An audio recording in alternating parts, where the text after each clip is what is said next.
The first reading from the Gospel is from the book of Matthew, chapter 21, verses 23 through 32. When he entered the temple, the chief priests and the elders of the people came to him as he was teaching and said, "By what authority are you doing these things? And who gave you this authority?" Jesus said to them, "I will also ask you one question. If you tell me the answer, then I will also tell you by what authority I do these things. Did the baptism of John come from heaven, or was it of human origin?" And they argued with one another. "If we say from heaven, he will say to us, 'Why then did you not believe him?' But if we say of human origin, we are afraid of the crowd, for all regard John as the prophet." So they answered Jesus, "We do not know." And he said to them, "Neither will I tell you by what authority I am doing these things. What do you think? A man had 2 sons. He went to the first and said, 'Son, go and work in the vineyard today.' He answered, 'I will not.' But later he changed his mind and went. The father went to the second and said the same. And he answered, 'I go, sir.' But he did not go. Which of the 2 did the will of his father?" They said, "The first." Jesus said to them, "Truly I tell you, the tax collectors and the prostitutes are going into the kingdom of God ahead of you. For John came to you in a way of righteousness, and you did not believe him. But the tax collectors and the prostitutes believed him. And even after he saw it, you said you did not change your minds and believed him." Here ends the reading of his holy word. Thanks be to God. Have you ever known big talkers? You know, they're the type of people that whatever accomplishment you've enjoyed, theirs was better. Whatever surgery you might have had, theirs was worse. Whatever summer vacation you enjoyed, theirs was so much better. Do you know that kind of person? They're always trying to outdo whatever you did. To be honest, in my opinion, this is what I've watched unfold this week. The president makes a speech. So the NFL players try to outdo that by having a protest. Then fans try to outdo that by cries of outrage and calls for boycotts. And everyone, as I was watching, is pretty much saying the same thing. Who do you think you are? It all kind of began when the president was at a senatorial campaign rally in Huntsville, Alabama on Friday, September 22nd, and for whatever reason, he got onto the topic of NFL players who were kneeling during the national anthem. And he said, "Wouldn't you love to see one of these NFL owners, when somebody disrespects our flag, to say, 'Get that,' there's an expletive that I choose not to use in the pulpit, 'off the field right now, out, he's fired.'" In other words, I think what he's saying is, who do you think you are for kneeling during the national anthem? Then beginning early morning hours of Sunday, not that I got to watch it because I was in church, teams from the NFL began kneeling or locking arms or staying in the locker rooms during the national anthem, saying pretty much to the president, "Who do you think you are for calling our moms names and impeding our First Amendment rights?" And then friends called foul and began burning memorabilia and season tickets. They were booing the players and calling for boycotts of games, saying in effect, "Who do you think you are?" to the NFL players for disrespecting our flag and the military. I mean, it's been a colorful week. with Facebook posts and YouTube videos and interesting letters to the editors in the morning paper. And I've been pondering all of this because people know that I am a football fan, and I have been asked a lot about this past week. I think I've been asked more about this than theological questions some weeks. So really, I've been trying to be objective and looking at this from a multitude of angles. So before this past Sunday, I'm just curious, other than Colin Kaepernick, how many of you noticed NFL players sitting or kneeling during the national anthem? A handful. No national outrage. This has been going on for over a year. Did you know that? It began in the preseason of 2016. On August 14th and August 20th, Colin Kaepernick sat for the national anthem. And guess what? No one noticed. On August 26th, he sat again, and still no one noticed until somebody posted a picture of the festivities that were going on in the field, and then they noticed number 7 was sitting down. And then, he was finally asked to explain, and he said that it had nothing to do with the military, but he couldn't stand during a song that talked about the land of the free when so many people of color were being treated unfairly. And then on August 30th, Nate Boyer, a former Green Beret who was trying to transition into the NFL, wrote an open letter to Colin in the Army Times. And he expressed in that letter how Colin's sitting affected him, how it made him upset and angry, but he was also willing to listen. And then the strangest thing happened. Colin did something that I haven't seen all week. He actually listened. And he invited Nate to join him at a game. And before the game, the two of them sat and talked for 90 minutes, where Nate proposed to Colin that he should kneel instead of sit. During an interview, Boyer said, "We sort of came to a middle ground where he would take a knee alongside his teammates. Soldiers take a knee in front of a fallen brother's grave, to show respect.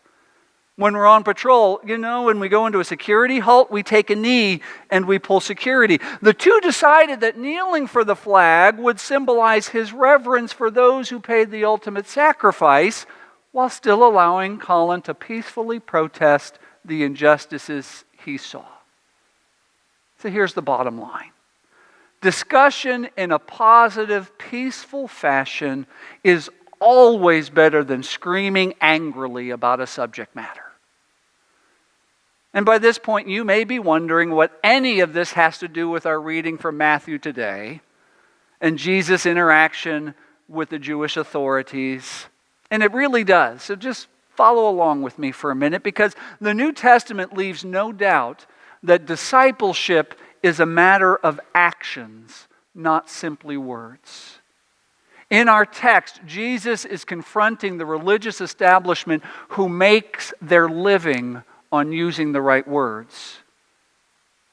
And the men wanted to entangle Jesus in a debate that would compromise him, but Jesus makes it plain that he is not interested in meaningless talk. He is more concerned with meaningful action. And so to really understand this particular part of Matthew, we have to look at this entire section of the Gospel of Matthew. And in this section of the Gospel of Matthew, Jesus is carrying out his own protests. You see, this takes place during the last week of Jesus' life before the crucifixion. So we've already seen Jesus riding into Jerusalem on a donkey. We've already seen him turn over the tables of the money changers in the temple who were taking unfair advantage of the poor. And now he just stood up and was teaching in the temple. And the religious leaders confronted him. And basically they asked him, "Who do you think you are? What gives you the right to say and do these things in this holy place?"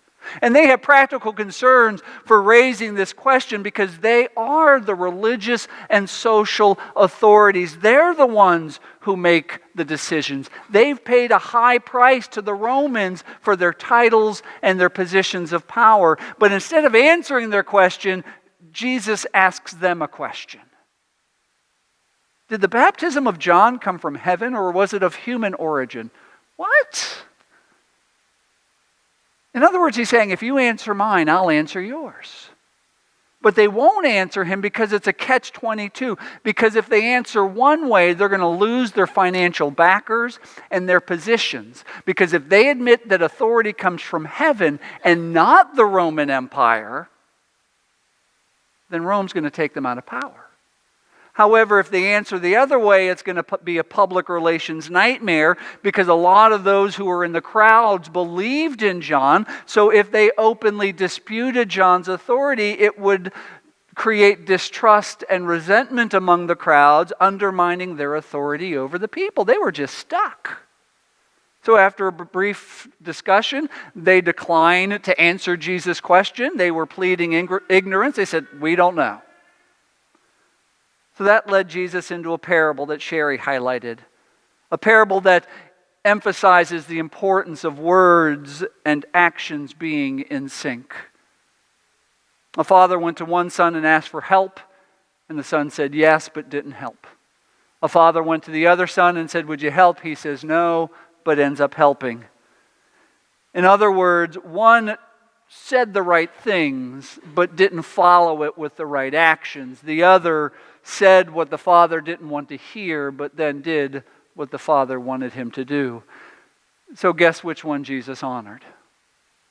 The one who acted, not the one who merely talked about it. Jesus was accusing the religious leaders of saying the right things, but not following it up with the right actions. They were more concerned with self-image than self-surrender. They were more concerned about status than they were about sacrifice, and Jesus had no use of them. So back to this week's colorful word fest. While we have been so busy posting our disdain and tweeting our dislike of protests, while others have been kneeling or locking arms or raising fists, we have forgotten the one thing that was largely absent from this week's discussion. We've forgotten why Colin Kaepernick first started this over a year ago. He said that his protests weren't about this president because he started it under another president. They weren't about the flag or the military. It was his effort to use his position to raise the issue of racial injustice. Now, you may not agree with his method, and that's okay. But don't miss the message. People often disagree with methods. Rosa Parks should have moved to the back of the bus. Martin Luther King Jr. should have marched across a different bridge. Young African American college students should have eaten at their own lunch counter. And whether we want to admit it or not, we do have a racial problem in this country. And it was with a broken heart while I was on vacation watching young white men march through the streets of Charlottesville carrying torches and shouting racial slurs, which moved others to counter-protest, which ended up in violence.